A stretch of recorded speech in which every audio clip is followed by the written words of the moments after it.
Почему мусульманки носят головной убор?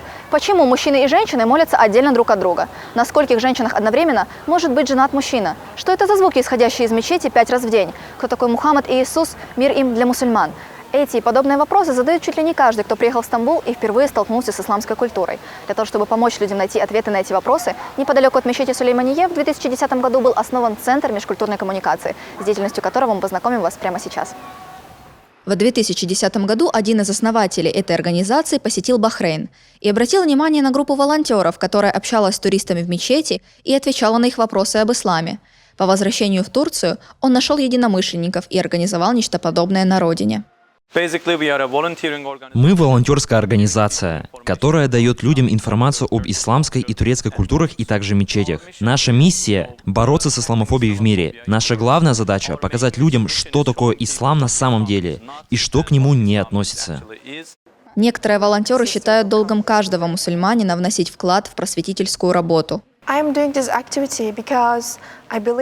Я занимаюсь этим, потому что я действительно считаю, что информирование людей, исправление их предрассудков и неправильных представлений об исламе очень важно в наше время. В месяц Рамадан волонтеры организовывают совместно ифтары с туристами. В саду мечети они накрывают столы, и когда наступает время разговения, приглашают их присоединиться. Вместе разделяя ужин, они рассказывают гостям о значении поста и священного месяца Рамадан. Но основное общение происходит внутри мечети. До пятничной молитвы имам, который руководит молитвой, поднимается на минбар и ведет проповедь об исламе. Это место полностью заполнено каждую пятницу?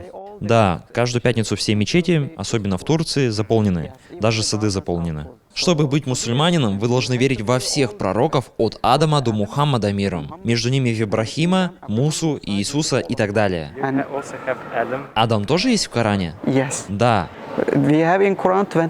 В Коране упоминается 25 пророков от Адама до Мухаммада миром. Хелин рассказывает историю, как однажды в мечети к ней подошла девушка, которая интересовалась исламом. Спустя какое-то время девушка сказала ей, что сделала омовение и хотела бы, чтобы Хелин показала ей, как совершить молитву.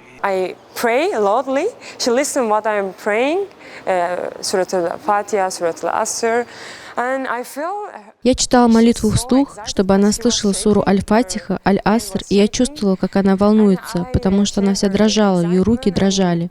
Закончив, я спросила ее, что она чувствует, и она ответила, что чувствует умиротворение, которое никогда не ощущала в своей жизни. Она сказала, что больше поищет об исламе, а также, что хочет принять ислам. Я была так счастлива за нее, потому что именно я была той, с кем она помолилась впервые. Это для меня невероятный опыт. В багаже благих дел волонтеров уже немало историй принятия людьми ислама.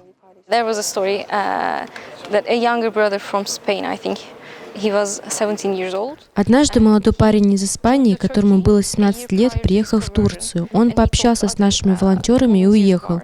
А через год он вернулся снова и сказал: «Я был здесь раньше, и на протяжении целого года я изучал ислам, и теперь я решил стать мусульманином».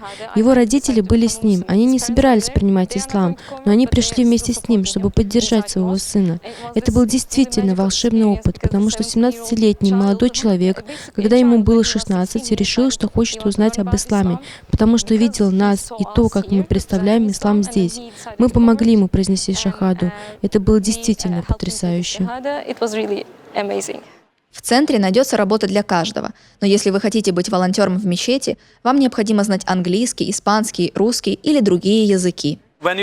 Если вы хотите стать волонтером, для начала вы должны пройти небольшой тренинг в нашем центре. Это теоретическая подготовка, которая занимает 3-4 часа, а затем уже в мечети вы проходите что-то типа практики или стажировки. После этого вы можете быть волонтером в мечети. Своими впечатлениями делятся и туристы. После общения с волонтерами немного развеялись наши представления, мифы о мусульманах. В целом, в принципе, достаточно все очень интересно. Мы поняли, что отношение к женщине совсем не такое, как мы представляли, как представляют многие люди. Сама религия очень интересная, и даже, наверное, хочется как-то поглубже ее знать и ближе познакомиться с ней. Очень важно, чтобы, когда мы посещаем такие места, чтобы был человек, волонтеры, которые об этом рассказывают. Потому что просто прийти и молча посмотреть, Это возникают одно. какие-то вопросы, да, то есть и уйти. А когда есть человек, который может такого нормально, внятно все это объяснить, да, такие люди нужны. Больше тогда начинаешь уважать и религию чужую, и веру, и ты действительно становишься, наверное, там в какой-то мере толерантным. Действительно, общение с мусульманами прекрасно. Это духовный обмен, который в силах обогатить вас. Турист из Уфы по имени Оскар считает, что именно незнание порождает страхи, возводит барьеры и разобщает людей. У людей такая природа. Если они чего-то не знают, они этого боятся. Почему человек боится темноты? Потому что он не знает, что там находится. Если дать оппонентам или людям, представителям другой культуры понять, разъяснить, то есть включить свет, да, там в их голове, то при свете прожекторов знания, да, мне кажется, агрессия, она постепенно пропадет полностью. Каждый из нас может помочь другим познать истинную красоту религии ислам, а самым эффективным способом просвещения является личный пример. Мусульманин должен быть человеком добропорядочным, честным, справедливым, искренним и достойным. Его жизнь должна быть ясным отражением красоты ислама и таким образом привлекать интерес людей к его моральным ценностям и мудрому учению. А лучшим примером этому является жизнь последнего пророка Мухаммада, мир ему и благословение Аллаха. Если есть темы и события, которые вы считаете, что нужно осветить, напишите нам news@alif.tv.